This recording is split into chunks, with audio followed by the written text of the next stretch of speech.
Assalamualaikum warahmatullahi wabarakatuh. Salam sejahtera untuk kita semua. Perkenalkan, nama saya Fardiliansyah, kelas 11 1. Di video kali ini saya akan menjelaskan apa sih itu hidrokarbon dan apa saja contoh hidrokarbon dalam kehidupan sehari-hari yang sifatnya dapat berguna dan merugikan manusia. Yuk simak terus videonya. Senyawa hidrokarbon. Salah satu senyawa yang melimpah di bumi adalah senyawa karbon. Senyawa ini tersusun dari atom karbon dan atom-atom lain yang terikat pada atom karbon seperti oksigen, nitrogen, klor, hidrogen, dan karbon itu sendiri. Senyawa hidrokarbon adalah senyawa yang terdiri atas karbon H dan C. Pada zaman dahulu, orang beranggapan bahwa hanya makhluk hidup yang dapat menghasilkan suatu senyawa.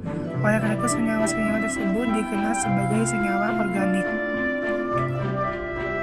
Namun seorang ilmuwan dari Jerman bernama Friedrich Wörth mematahkan anggapan bahwa senyawa organik hanya dapat dihasilkan dari makhluk hidup.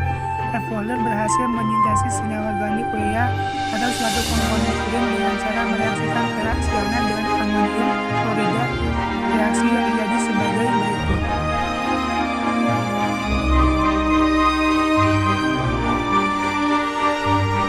Identifikasi unsur karbon, hidrogen, dan oksigen dalam senyawa organik. Senyawa organik yang lebih kompleks tidak hanya mengikat unsur C dan H, tetapi juga unsur O, N, P, dan S.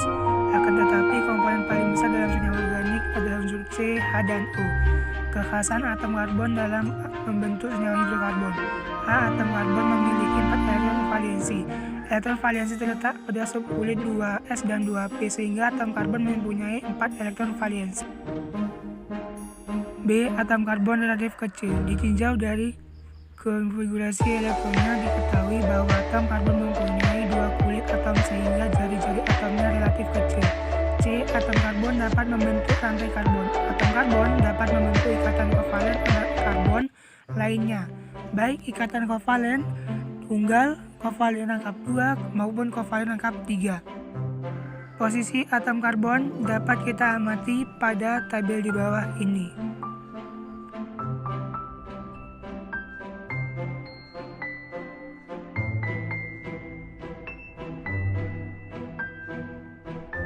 Penggolongan senyawa hidrokarbon. A. Berdasarkan jenis ikatan. Berdasarkan jenis ikatan yang terdapat dalam senyawa hidrokarbon dikelompokkan menjadi 2 golongan, yaitu hidrokarbon jenuh dan hidrokarbon tidak jenuh. B. Berdasarkan bentuk rantai karbon. Berdasarkan bentuk rantai karbonnya, senyawa hidrokarbon digolongkan menjadi 3, yaitu hidrokarbon alifatik, siklik, dan hidrokarbon aromatik.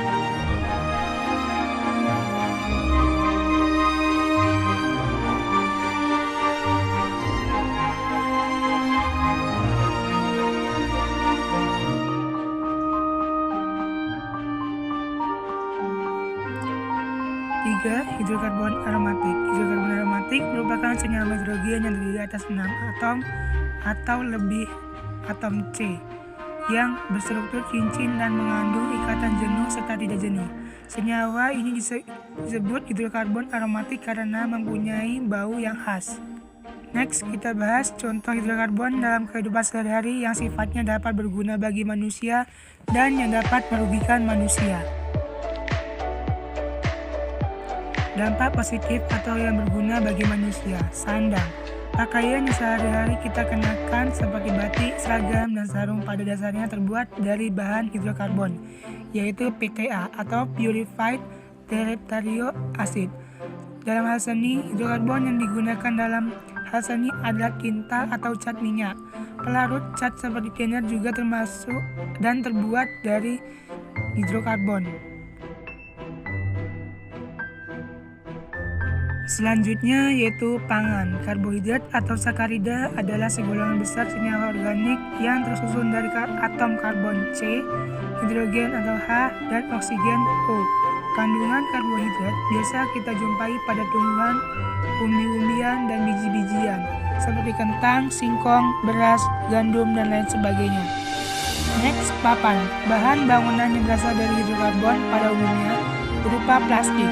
Bahan dasar plastik hampir sama dengan LPG, yaitu polimer dan propilena, yaitu senyawa alkena dari rantai karbon C3. contoh yaitu atap rumah. Selain itu, hidrokarbon dapat digunakan untuk pembuatan piring, furnitur, meja, dan kursi.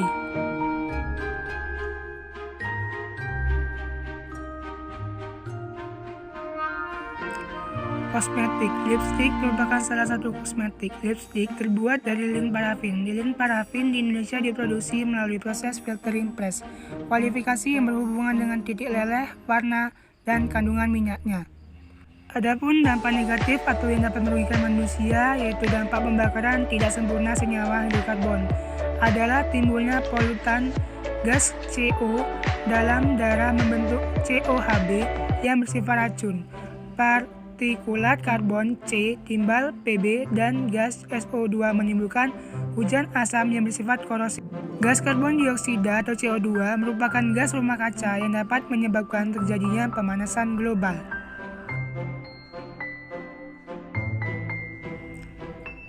Sedangkan gas karbon monoksida akan berikatan dengan hemoglobin sehingga mengganggu fungsi hemoglobin dalam mengikat oksigen. Akibatnya, pada kadar tertentu dapat menyebabkan kematian. Belerang dari minyak bumi dapat teroksidasi menjadi gas belerang dioksida atau SO2. S dalam kurung ditambah O2G menjadi SO2G. Ketika di udara, gas SO2 ini dapat teroksidasi menjadi gas SO3. SO2G ditambah O2G menjadi SO3G. Gas SO3 ini sangat mudah bereaksi dengan air menghasilkan asam sulfat, sehingga gas SO3 ini dapat menyebabkan hujan asam. Nah, itu tadi penjelasan tentang hidrokarbon dan contohnya. Semoga dapat bermanfaat untuk kita semua. Apabila ada kekurangan dalam video ini, saya mohon maaf. Saya akhiri, wabillahi taufiq wal hidayah. Wassalamualaikum warahmatullahi wabarakatuh.